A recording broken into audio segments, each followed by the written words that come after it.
All right, so I'm set up here for doing the side dots, and I've just got the fretboard orientated, so this is the top. Make sure when you're doing side dots that you're doing the top side, not the opposite side. I've done that before. You know, you do the fretboard and then you put the side dots in the wrong side, so they're underneath the neck. You don't see them from the top, right? Anyway, but you know, I had to fill the holes and do the other side, so it's. All's not lost, but you don't want to be filling holes if you don't have to. So anyhow, I've got this set up here. This is my drill press with the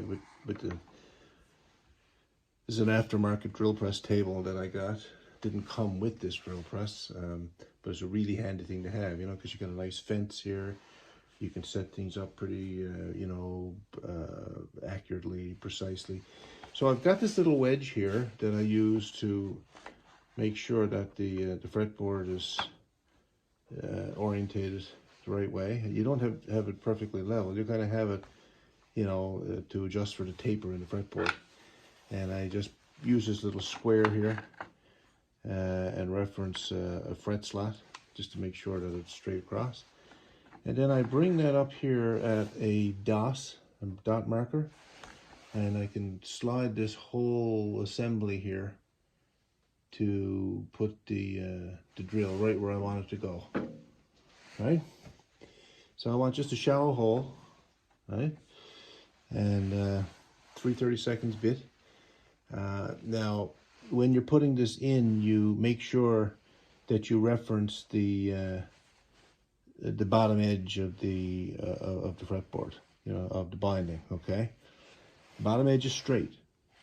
The top edge isn't, because the fretboard is tapered, narrower up here, wider down here, and there's a 12-inch radius on it. So because of the radius and the taper, the binding gets progressively narrower as you go down, right? Hardly noticeable, but you know, it makes a difference when you're installing these fret dots. If you use the top edge as a reference, the dots will get closer and closer and closer to the edge as you go down, so they don't quite look right. So I put the bottom of the fretboard against the fence, and I reference the bottom edge of the binding, right? And then they'll all be the same distance to the bottom edge of the binding, and it looks better. So we'll just start and move down, okay? So all the holes are drilled, and you know, you can see that they're spaced the same distance from the bottom edge, right?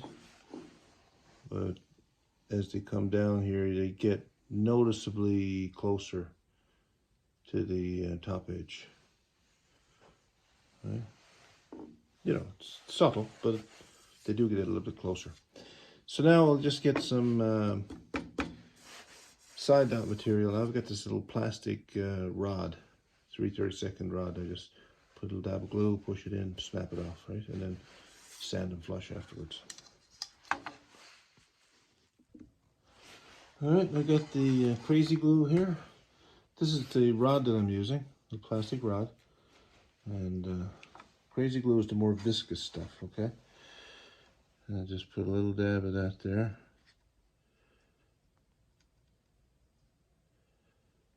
Just a little dab, you don't need very much. There we go. Push the rod in.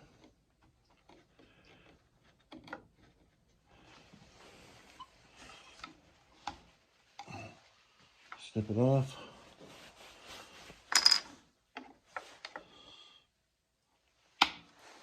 And that's it. I'll just give it a little wipe.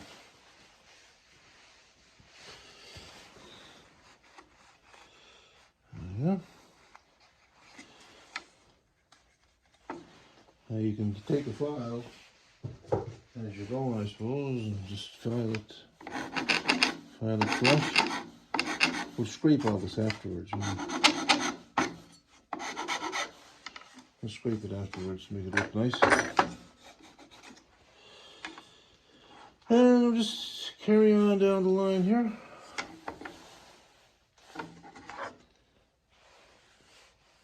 Do another one. A little dab of glue.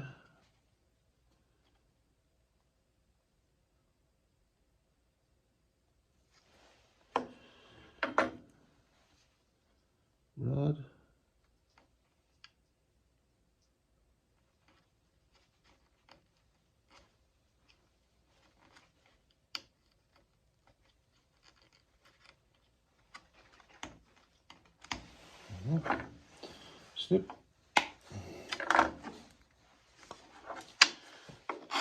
Done.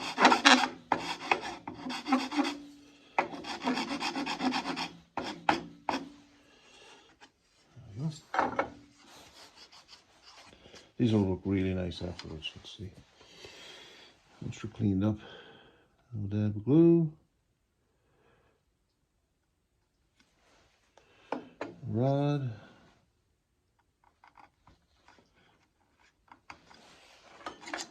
Snip.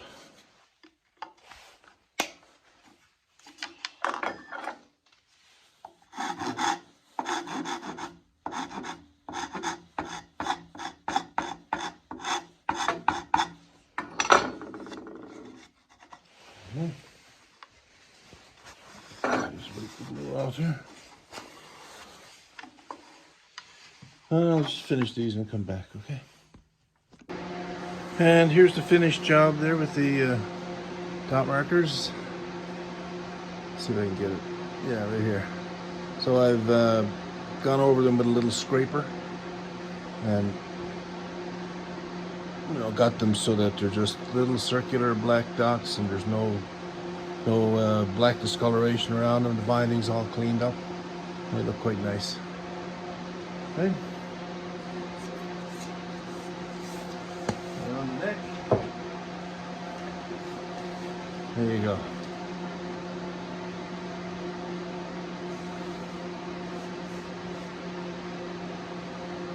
Yep, pretty nice, huh? 2 at the 12th fret and 1 at every other marked fret.